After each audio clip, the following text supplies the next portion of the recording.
When it comes to dry wine, the Douro is probably the youngest region in the world because we have all of us, all the Douro producers, we have approximately 35 years of experience behind us. Quinta do Vaiado has gone through like really big changes from making sweet style fortified port wine to dry wines in the market. What is the most challenging part of having this transition? The port wine is a classic wine.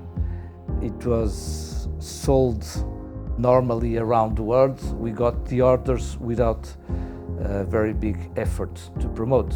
The dry wines no one knew, so it was a big challenge for us. It's not only a question of making good wines, it's a question of showing that we can make the good wines, and convincing the wine merchants to buy our wines, and they have to convince the hotels and restaurants and the consumers to try our wines. Newport was established in 1842, and we were a specialized port house, not international style. We are making our own style. Your own style? But we are making wine.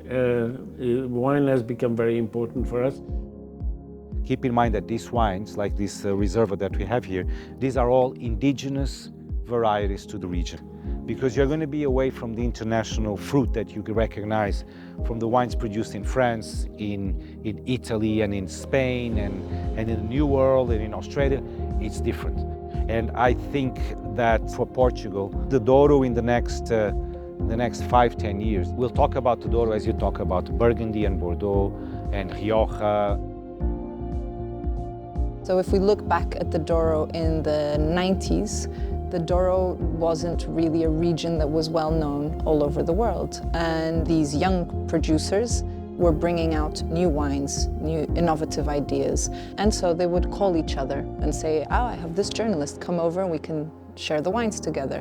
And this natural exchange between these friends, but also family members, eventually was named by one of these journalists as I Met with the Douro Boys. The first vintage was 2005, and it was one cask of each of the Douro Boys, and we blend the wines together, the casks together, and make one wine. Each one of us did one blend using one cask of each, and all the blends were different. Then we had to do a blind tasting, all the 5 choices of each of the 5 families. This time we did again 2 casks of each, and we did, instead of doing a vintage port, we decided to do an old, very old tawny port. This is a mix of the fruit and the purity of the fruit of Almeão, the complexity of old vines from Crasto and Valado, the finesse of the wines are from Newport, the structure of the wines from Cristiano Vanzella. So this is a blend of that. You find all of this in this wine. We're like magicians. With all these ingredients, we put wines together to reach the perfect combination, the most harmonious combination.